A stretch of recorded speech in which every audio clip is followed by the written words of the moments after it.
Olá, senhores estudantes. Temos aqui um material complementar no nosso curso de Mecânica Quântica 1, que eu queria apresentar para os senhores, em relação, por exemplo, ao estudo dos exemplos mais comuns, né, de mecânica quântica que nós abordamos durante o curso, né? Nós temos como referência o livro do David Griffiths, e a gente também fez os exercícios de lá, fizemos os comentários, e agora vamos fazer uma parte mais de aplicações, né, desses métodos, usando um software gráfico, aqui como exemplo, o software matemática. É bem interessante de se fazer uso, né? Então vamos ver o caso, por exemplo, que nós vimos ao decorrer do curso, que foi o caso, por exemplo, de estudar uma partícula num poço quadrado finito, né, como esse daqui, seria o estudo de uma partícula numa caixa, por exemplo. Então temos aqui. Em mecânica quântica, nós estudamos no curso que as partículas são tratadas como uma onda, então é como se fosse uma onda que está se manifestando aqui no interior da caixa, ou chamado poço quadrado finito, e a gente pode estudar, né, os níveis de energia, obter a densidade e probabilidade de encontrar a partícula numa determinada região e outras coisas mais, né? As propriedades que a partícula apresenta confinada, né, no interior dessa caixa. Então vamos ver lá. Bom, aqui são procedimentos do software, né, do matemática. É recomendado que quando se faz uso de qualquer software de cálculos matemáticos, a gente sempre ter certeza que as variáveis que estão nas memórias do computador estejam limpas, né, ou seja, não tenha nenhum valor atribuído na memória. Então, matemática também tem esse recurso, assim como tantos outros softwares de cálculo. Então está aqui, limpando todas as variáveis no interior, aí verifica se de fato essas variáveis foram limpadas, né? Aqui é só a questão de data, comandos de plotar gráfico, que no caso o software ele tem condições de fazer isso, né? E aqui definindo as opções de comando plot e direcionando o ponteiro do software. Que no caso os softwares precisam saber em que local que é para imprimir arquivos, quando você tem interesse, coisas do tipo. Bom, o foco aqui não é falar do software matemático em si, né, porque aqui poderia ser qualquer outro software, como o MATLAB também é muito bom de ser utilizado, o Octave, ou mesmo o GeoAlgebra e tantos outros softwares que existem no mercado, vamos dizer assim, né, no mercado da computação. O interesse nosso aqui, né, o foco é falar, na verdade, de um problema físico específico, e aí mostrar como é que se procede numericamente, que é bem interessante a gente conhecer. Então, por exemplo, o problema que nós estamos tratando é de uma partícula que se encontra no interior de uma caixa. Vamos pensar numa caixa unidimensional, como o nosso exemplo aqui, e aí vamos fazendo aqui a leitura, né? Então, aqui eu vou lendo o problema que a gente está tratando e vamos organizando algumas expressões algébricas para depois proceder o cálculo em si, né? Então, o computador ele precisa receber as informações do cálculo que é necessário vocês fazerem. Geralmente, a gente faz uso do computador mais para fazer recursão, cálculos de recursão, cálculos que são repetitivos, que você poderia fazer à mão, não há problema nenhum. Só que muitas vezes, 98% do tempo que é consumido no cálculo é apenas a parte operacional. Quando isso acontece, é a hora que você faz uso da computação. A computação, para os físicos, tem esse foco, esse interesse de você usar o computador para fazer aqueles cálculos recursivos, né?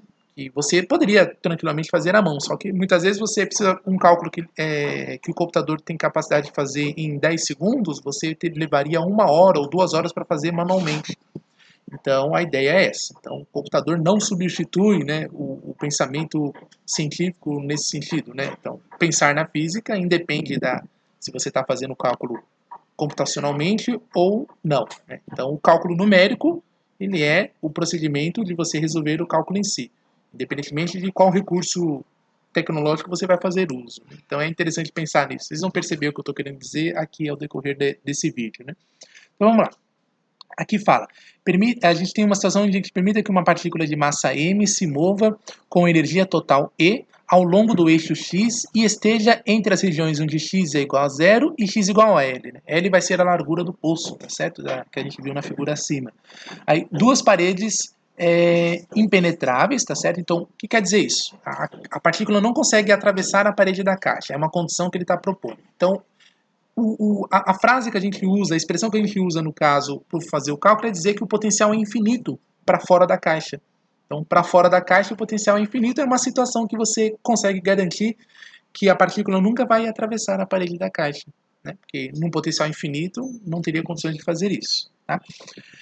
No caso, então, para a região em que a posição da partícula ocupe a região entre 0 e L, né, a energia potencial aqui ela é 0 e tem um valor finito, no caso aqui, né, fora desses limites, Aí vamos ver, a equação unidimensional de Schrödinger, no caso, né, para esse sistema, seria igual aqui, né, essa expressão, onde você tem menos h cortado ao quadrado sobre 8π quadrado vezes a massa. Você pode consultar no livro de David Grives, por exemplo, que a gente estudou aqui no curso.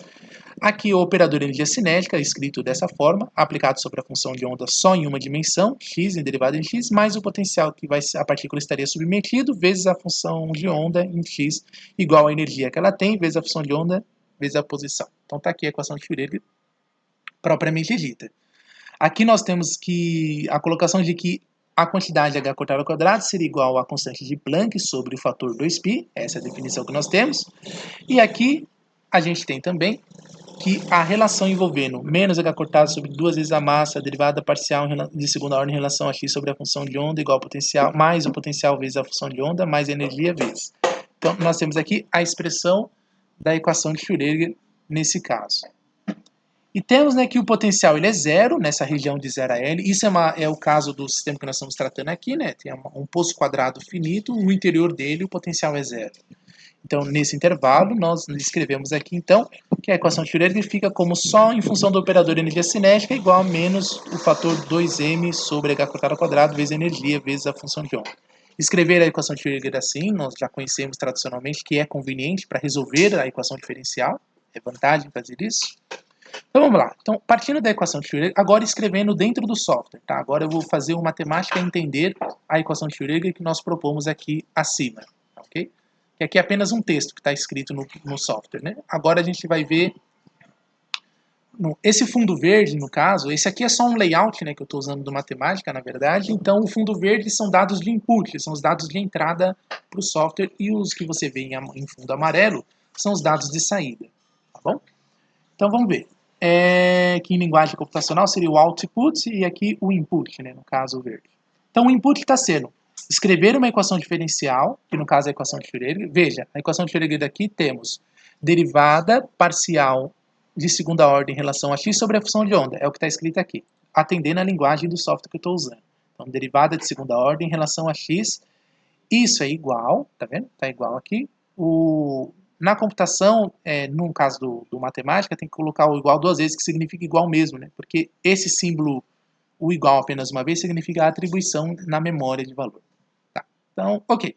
Então temos aqui a expressão, ó, 2 vezes a massa, vezes a energia, sobre a constante de Planck ao quadrado, tá vendo? H cortado ao quadrado, tá aqui escrito, 2 vezes a massa, a energia sobre H cortado, vezes a função de onda em x. Bom, atendendo ao software, então eu tenho que avisar para ele que isso é uma equação diferencial que eu quero resolver. Então tem aqui o comando desolve, tá vendo? Que significa resolver uma equação diferencial. É o significado desse comando. Só que eu tenho que avisar para ele quem é a função da equação diferencial. Então a função da equação diferencial, que vai ser a solução, é a função psi de x, tá? Avisar. E eu também tenho que avisar para o software em qual variável que a equação diferencial vai ser resolvida. É na variável x. Então, isso está sendo feito aqui, e aí ele deu como resposta para a gente, olha lá, o mesmo que você faz no procedimento manual, né? Se você for resolver manualmente essa equação diferencial, você usa os métodos de física matemática para resolver. Aqui no caso, eu pedi para que o software fizesse essa solução, então ele faz a escolha de um método de física matemática interno, né, que ele obtém o cálculo e resolve para a gente. E a partir daí, a gente tem então que a solução dele vai ser, ele avisa para mim, olha, a função de onda que satisfaz essa equação diferencial, a equação, né, no caso, seria psi de x sendo uma constante vezes o cosseno dessa quantidade aqui, raiz quadrada de 2, quadrada da massa, vezes a posição da partícula, raiz quadrada da energia sobre h cortado.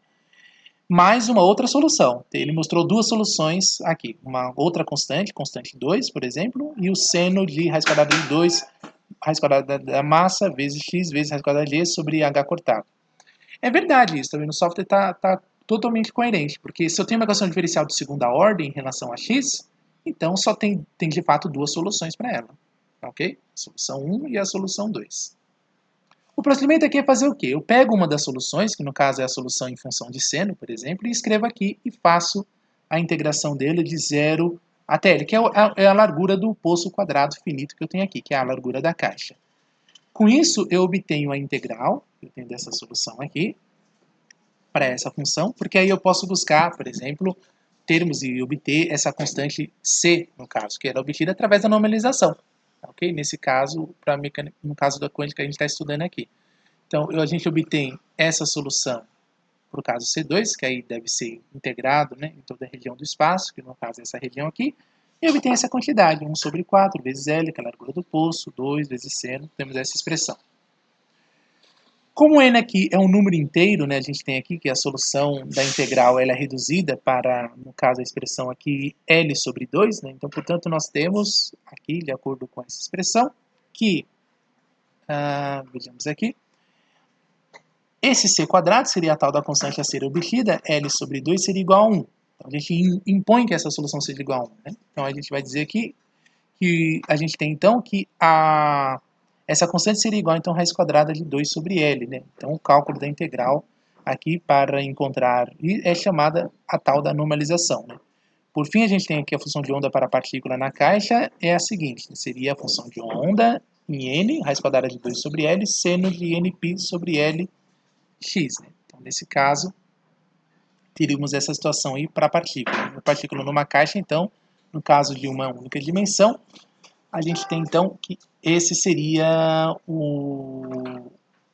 os valores para se obter nesses casos. Né? Então, veja, a gente pode fazer esse ajuste aqui, que no caso daria para L, aqui, poderíamos fazer, a gente faz essa integral, obtém essa expressão, a gente pode isolar aqui o termo L, no caso, para esse cálculo tudo, né? E impor que isso aqui seja igual a 1, você consegue isolar, de fato, o fator 2 sobre L como sendo seria 2 sobre L seria o quadrado, né? Aí raiz quadrada seria a obtenção dessa constante atribuída aqui, ok? Então você pode isolar esse termo na expressão e obter.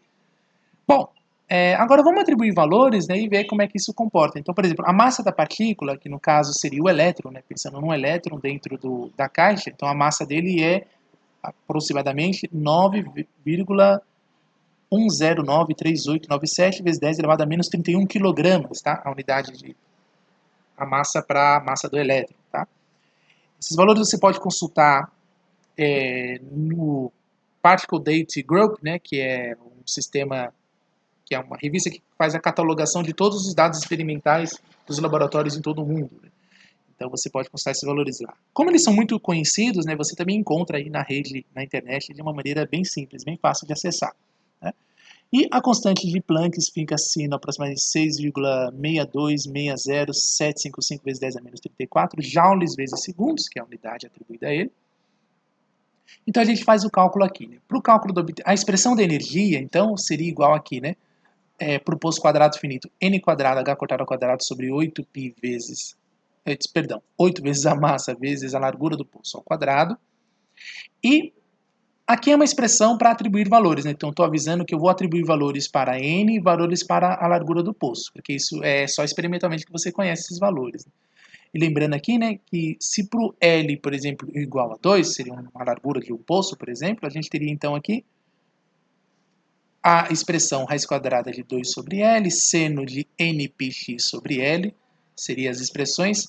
E aqui nós estamos colocando no input também a função de onda que vai ser atribuído os valores de Nx, Ny, valores de x e y respectivamente, né, para um caso da partícula desse interior que vai ser 2 sobre a raiz quadrada de Lx vezes Ly, seno de Nx π sobre Lxx vezes seno de Ny π sobre Ly vezes y. Tá? Então, aqui nós estamos introduzindo no software, né, todas as expressões que fazem parte, né, do poço quadrado finito. Então, foi colocada a expressão da energia do poço quadrado finito, foi colocado um valor específico de largura de poço, foi colocado uma expressão para a função de onda, que nós vimos ali acima agora, né, por caso da solução 2, né, da equação de Schrödinger. E aqui no caso também foi introduzido a função de onda para os casos específicos, né, de nx e ny, que é para duas dimensões. Né, aqui está para uma dimensão e aqui depois você tem para duas dimensões. Então, se eu fosse fazer o plot do gráfico desses níveis de energia, respectivamente, que estão aqui apresentados, né, nesses cálculos, nós teríamos lá, então, aqui, deixa eu só avisar para vocês terem a percepção, né? Então eu peço para evoluir aqui em formato de uma tabela, que é uma condição que a matemática exige da gente, a expressão de energia, só que para um dado valor de x aqui, né? Cadê a expressão de energia? Deixa eu só mostrar. Aqui, uma determinada largura de poço. Então, quando o poço tem uma determinada largura, você vai ver nos determinados níveis de energia. Então, vamos ver lá. Então, aqui, ó, para a largura 1 do poço, né, nós temos aí um dado, os níveis de energia vão variando, de 1 até o valor 7. Você vai vendo como é que evolui os níveis de energia. E também fazendo com que os valores de x variem de 0 até 2, no caso, né? Bom, isso aqui é apenas uma rotulagem, né? Na verdade, as energias é apenas um valor numérico específico, né, para cada nível de energia. Número quântico principal 1, 2, 3 e assim por diante, até o sétimo. Então vejamos aqui, né? Então é isso que ele está fazendo, tá vendo? Ele está imprimindo para você aqui, para cada nível de energia. O nível de energia, no caso 0, nível 1, perdão, né? Nível 2, nível 3, 4, 5, 6 e 7. Tá vendo? Aqui está mostrando apenas é um diagrama, na verdade, né? Então o X aqui só é uma maneira de fazer o gráfico aparecer. Então você está vendo aqui os níveis de energia, tá vendo? Quando o N vale 1, quando o N vale 2 e assim por diante. Então aqui você tem o plot para os respectivos níveis de energia. Vamos dar uma olhada na expressão só para você ver aqui, ó. Se N for 0, né, no caso, desculpa, se L for 1, né, aqui vai dar simplesmente 1. Se N for 0, vai dar, de fato, vai dar 0 aqui na expressão, tá certo? E assim por diante, são todos os valores atribuídos para os valores de N. N não assume valor 0, porque pelas definições, pela rotulagem que é feito, né, para a função de onda, ele sempre começa com N valendo 1, né? Problemas de divergência para evitar no cálculo é feito esse procedimento. Então está aqui o gráfico então de níveis de energia que a partícula vai tendo desde o nível fundamental, que é n igual a 1, até os níveis mais altos de energia, né? Então ele deu aí as expressões para a gente dos níveis de energia. Então está aí uma maneira de olhar. Então esses níveis de energias quantizados mostra, né, esse gráfico, esse diagrama, né, ele mostra para a gente que não tem valores intermediários, tá vendo? Ou você tem um determinado valor de energia, depois a partícula salta para um outro nível de energia, se ela está num primeiro estado excitado, no segundo estado excitado e assim por diante. Ela vai assumindo valores determinados. Então esse é o conceito de mecânica quântica, né? Então os níveis de energia são valores definidos, né? Não tem valores, não é contínuo, né? O espectro, né, da energia não é contínuo, ele é discreto, tá vendo? Com valores definidos aí.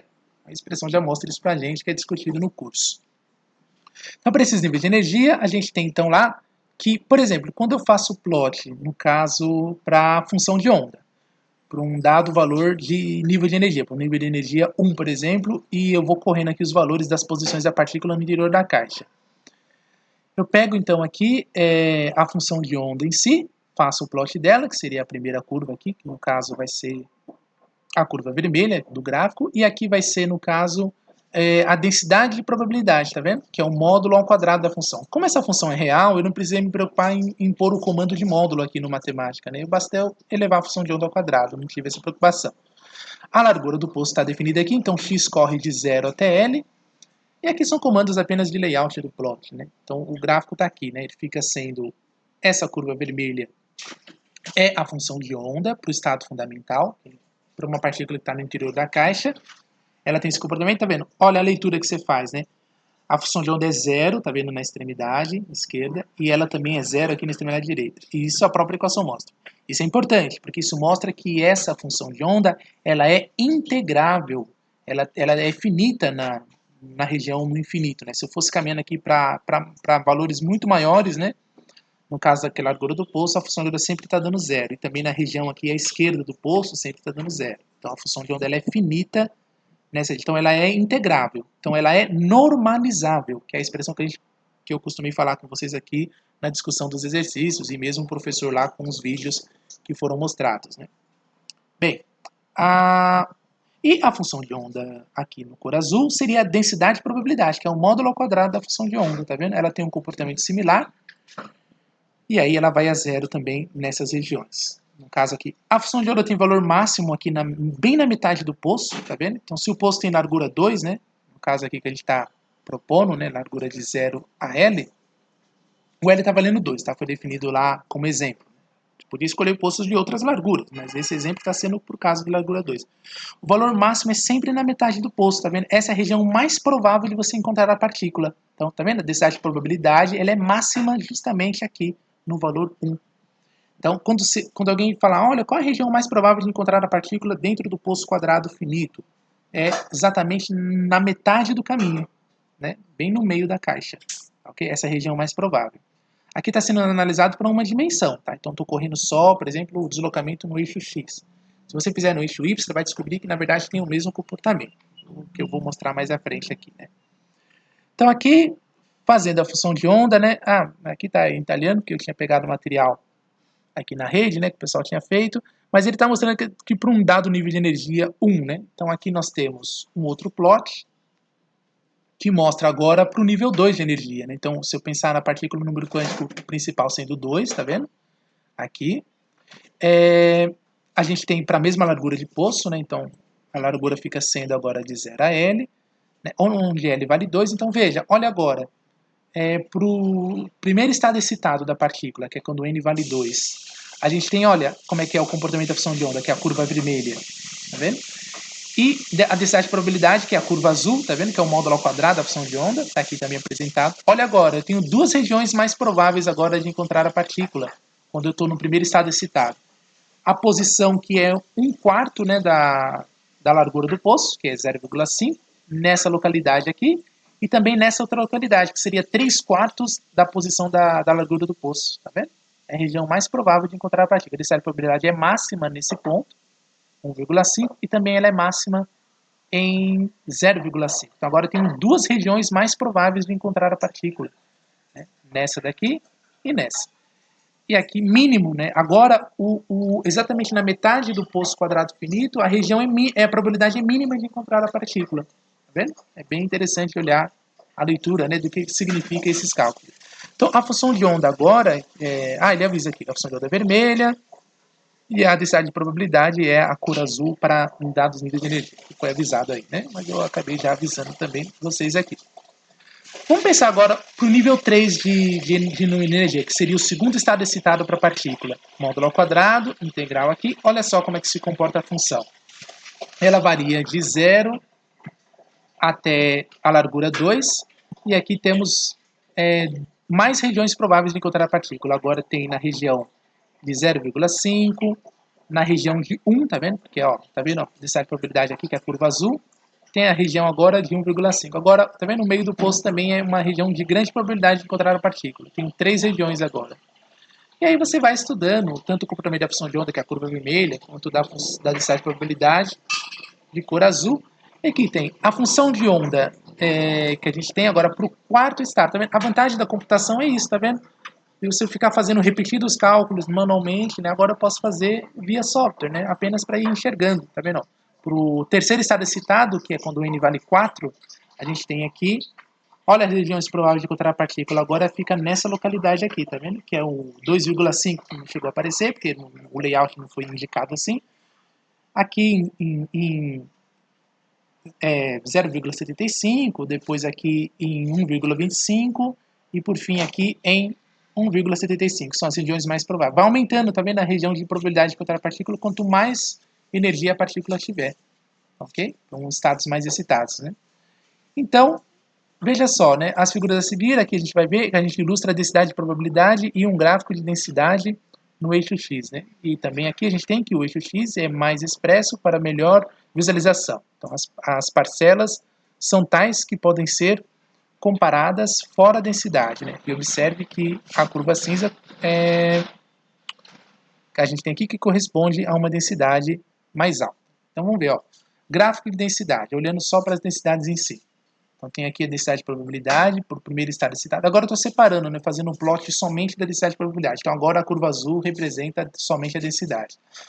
Então, tá aí, para o estado fundamental, como é que se comporta a função de onda. E veja o gráfico de densidade de probabilidade, tá vendo? Todo software ele é convencionado, e aí vale para qualquer software que de fato você utilize, né? Que as cores mais claras representam a região de maior intensidade da função, e as regiões escuras representam a região de menor intensidade daquela leitura qualitativa do comportamento da densidade de probabilidade. Então veja, aqui ó, a região bem no meio da caixa, né, que é a região na posição 1, a função de densidade de probabilidade tem um valor máximo. Então a região clara, tá vendo, exatamente aqui no meio, no interior da caixa. Então esse aqui é um gráfico de densidade de probabilidade feito para uma dimensão só a dimensão x. Para o primeiro estado excitado, você tem duas regiões de mais probabilidade de encontrar a partícula. Olha lá, duas regiões claras, tá vendo? Densidade de probabilidade. Para o segundo estado excitado, você tem três regiões mais prováveis de encontrar a partícula. Então, essa região é mais provável, essa e essa, que é a região clara. Para o terceiro estado excitado, que é quando o n vale 4, você tem quatro regiões prováveis, mais prováveis de encontrar. Essa é a região mais provável, esta. Está vendo? Você está tendo um espectro, né, das posições que a partícula pode ocupar, de encontrar a posição dela. Em três dimensões, né, a gente pode olhar a função de onda sendo expressada assim também. Né? Então, você tem a função de onda, para o número quântico principal sendo 1, para a direção x, no caso, número quântico 1, para a direção y, número quântico 1 também, é número quântico principal, e aqui as variáveis que vão correr em x e em y, aqui no software do matemática, então assim, x correndo de 0 a L, que é a largura do poço, em x, e y correndo de L, de 0 até L em y. Bom, esses L's têm largura 2 também, né? Vocês podem consultar aqui no gráfico, né? Veja que o plano XY, que está aqui na horizontal, né? na parte horizontal do gráfico, está correndo de 0 a 2, que é a largura do poço, tanto em x quanto em y. Então, é o fundo da caixa, né? E aqui é a função de onda que, para o estado fundamental, tá vendo? Que é a extensão daquele gráfico que nós vimos para uma dimensão só. Agora está em duas dimensões, que é a realidade que nós temos, né? A caixa, de fato, tem essa estrutura. Então, a região mais provável de encontrar a partícula no estado fundamental, tá vendo? É no ponto mais alto da caixa. Tá vendo? Que seria a gente ver. Só que o gráfico de densidade de probabilidade, ele melhor mostra esse comportamento para a gente, né? Só que primeiro vamos ver as funções de ondas, como elas se comportam para o estado fundamental, para o primeiro estado excitado, tá vendo? A maneira como a função de onda se comporta, que são aquelas funções senos que a gente acabou vendo ao tempo todo agora, só que em três dimensões. Aqui, para o segundo estado excitado, a expressão da função de onda, tá vendo? Ó, regiões dos vales aqui, regiões mais prováveis de encontrar a partícula. Aqui para o terceiro estado excitado e para o quarto estado excitado. E você poderia continuar fazendo muito mais, né? Para você ter aí para os estados. Só que, na verdade, temos que ter cuidado que agora tem termos cruzados, né? Para olhar essas leituras. Então, quando eu falo estado fundamental, seria o número quântico principal em x e y são valendo 1, aí de fato é estado fundamental. Só que depois tem os casos intermediários, né? Que seria que são os casos que têm valores de energias iguais, né, que seriam as degenerescências, por exemplo, né, mas para o nível 1 em x, mais y sendo 2, por exemplo, no código principal em y, né, você pode ter o caso 2, 1, o caso onde você tem 2, 2, você tem esse comportamento aqui bem interessante. Para o caso 2, 3, o terceiro estado excitado em y, mais o segundo estado excitado em x, então você tem essas misturas, né? O caso 3, 2, o caso 3, 3 e o caso 1 aqui novamente, né? A gente está chamando a atenção, porque... Bom, eu estou repetindo aqui o caso 1 para vocês verem a densidade de probabilidade correspondente, tá vendo? Agora em duas dimensões, ó. Então a região mais provável de encontrar a partícula é, na verdade, bem no meio da caixa, tá vendo? Realmente no centro da caixa, tá? A região mais clara está representando isso.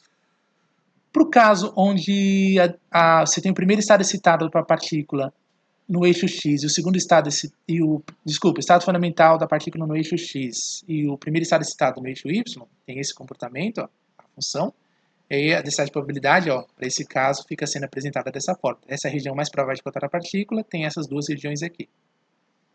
Para o caso 2, 1, nós temos lá a densidade de probabilidade apresenta-se nessa outra configuração, ok? Aqui, imagine a leitura você olhando a caixa de cima, tá? É como se você tivesse aberto a tampa da caixa e olhando ela de cima, tá? Essa é a maneira de fazer a leitura. Aqui seria para o caso 2, 2, visto em três dimensões, a função de onda, e aqui no caso de densidade de probabilidade, são 4 regiões prováveis de encontrar a partícula, tá? As mais prováveis de encontrar. Não é a única região provável, tá? É a mais provável, que a mecânica quântica faz a leitura assim.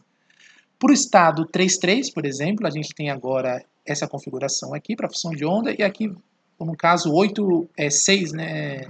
Perdão, 9 regiões prováveis de encontrar a partícula, mais provável de encontrar.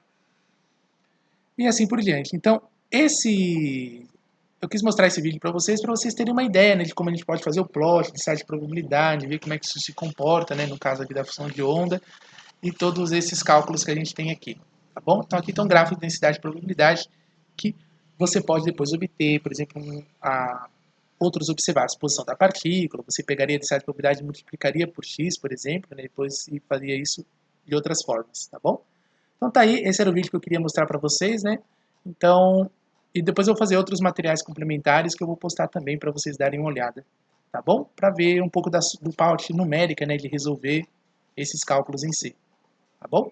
Então esse material aqui eu extraí, na verdade, da internet, né? Eu apenas consultei, mas aí eu também peguei do material que eu tinha do professor José Silvério, lá do Instituto Tecnológico de Aeronáutica, né? Quando eu estudei por lá, e aí eu tenho esse material e acesso, tá bom? Então fazendo os créditos aqui ao professor, que fez um excelente trabalho na época e foi bem bacana. Então esses materiais eu fiz consulta de lá, tá bom? Então era isso que eu queria mostrar para vocês, e depois eu vou gravar mais vídeos mostrando outros exemplos, usando software matemática, por exemplo, né? Tá bom? Até a próxima!